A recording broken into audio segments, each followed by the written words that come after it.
Welcome to Conversations. I'm Robin Fahr. Thank you so much for joining us. As usual, we have another great show for you today. Most of you know that I'm trying something new. I'm going into the world of commercial talent modeling, and I told you I'd keep you up to date on how things were going, and so you'll be seeing again my friends Steve and Lori Cozart with Steel Model and Talent Management and see what we've been up to, and I'm ready to launch, let me tell you that. But first, on to a more serious subject. I'd like to welcome Reverend Jonathan Leavy and Leanne Morgan, both of Hope Hospice. We're going to talk today a little bit about what goes on at Hope Hospice and kind of the end-of-life issues that come up, and afterwards, sort of what the family is going through. So I'd like to welcome both of you to Conversations. Great to have you here today. Thank you.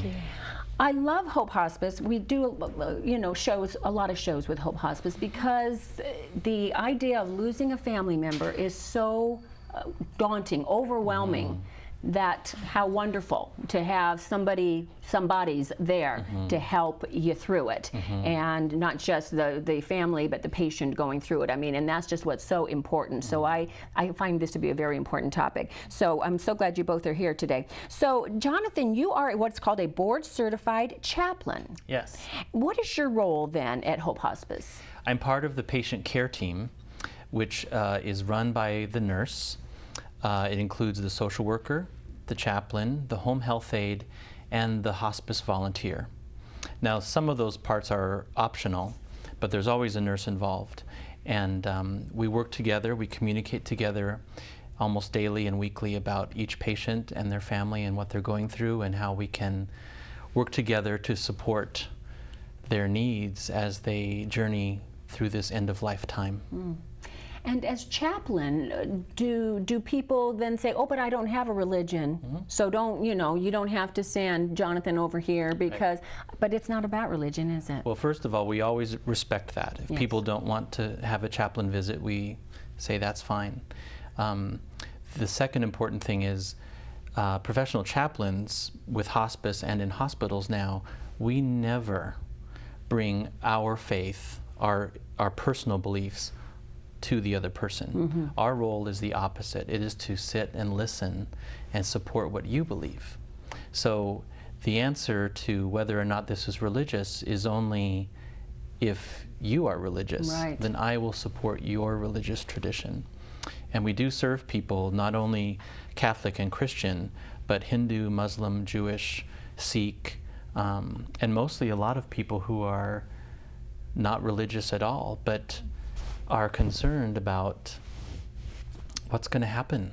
They want to know what's going to happen next, and perhaps think of you as a better connection to what might be in store afterward. Do you get that a lot? Do people say to you, all right, Reverend, tell me what's going to happen to Mom after this life, and how do you respond? I respond with a question. What do you think, or what do you believe will happen?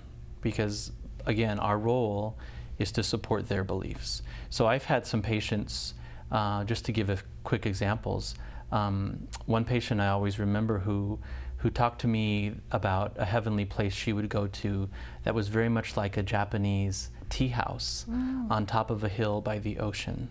And that was what I supported for her. That was the image of comfort and peace that she was wanting to go towards. So that's just one example. Another patient of mine strongly believed in angels, so we just worked with the angels, we talked to the angels, welcomed the angels in to help.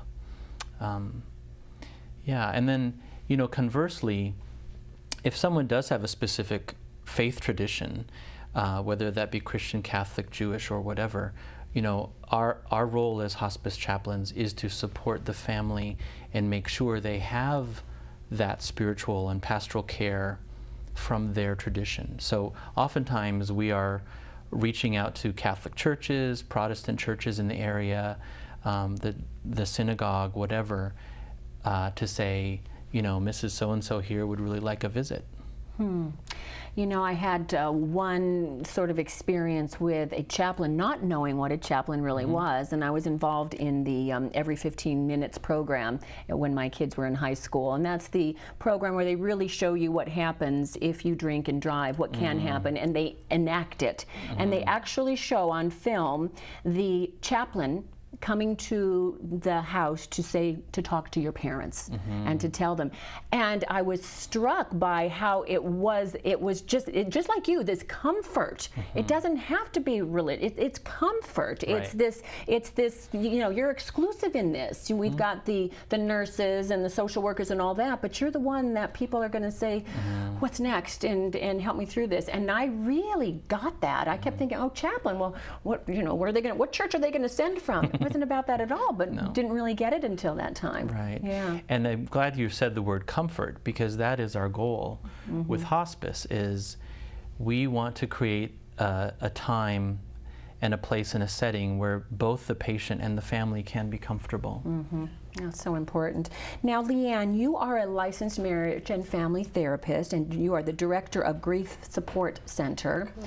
What is your role then with the patient or families? Well, the Grief Support Center services come into play generally after the patient has died. We're there to support the family. Hospice takes care of the patient and the family, and once the patient has died, the family is dealing with that, and oftentimes they are in a crisis, maybe a crisis of faith, and they want to talk to somebody that will provide them with support and education about the grief process. Oftentimes people feel like they're losing their minds because grief is very undoing.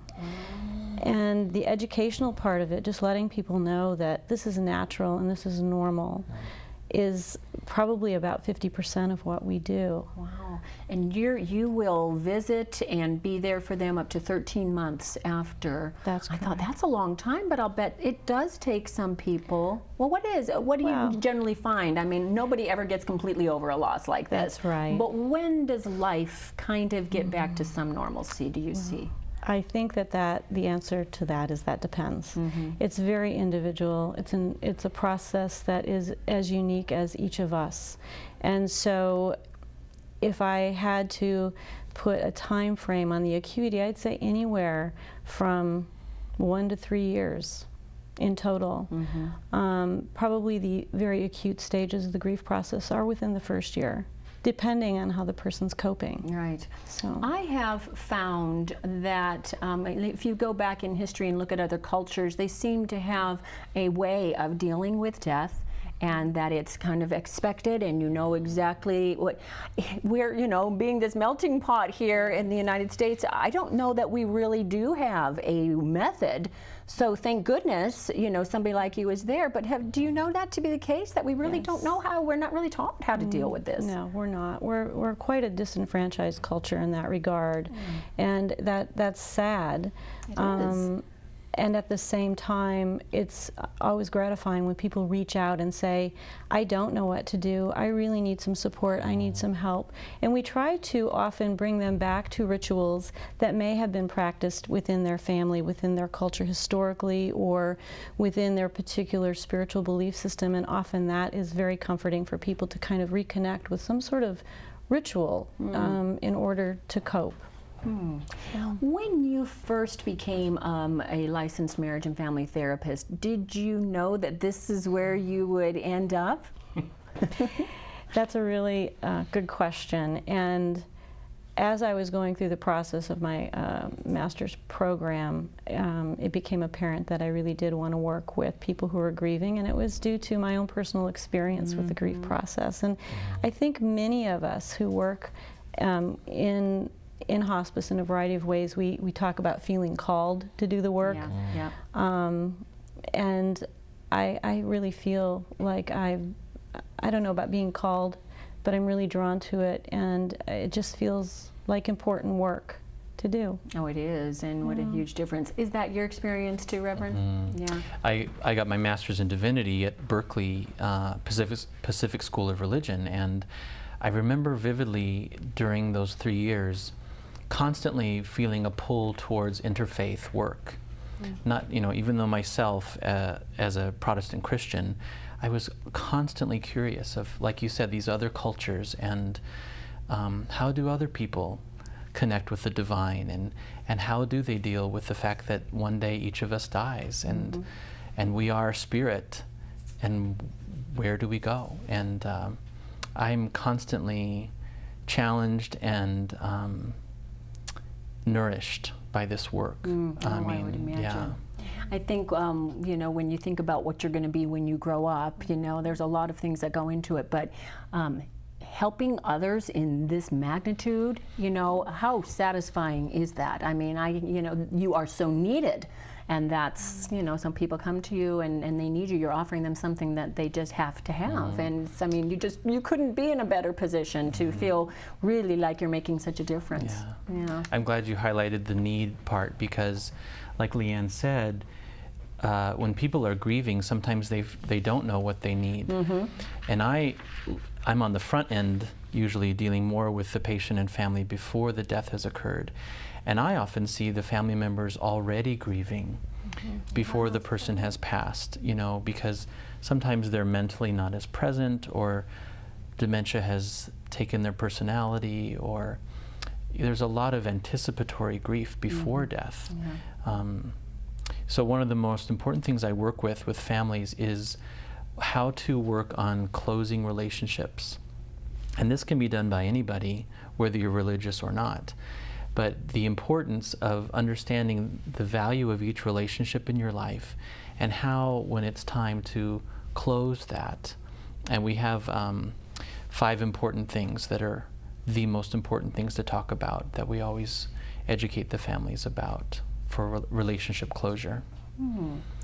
Speaking of such things, there's something coming up. This may in fact be the first of its kind offered in the area for faith leaders and other caring professionals.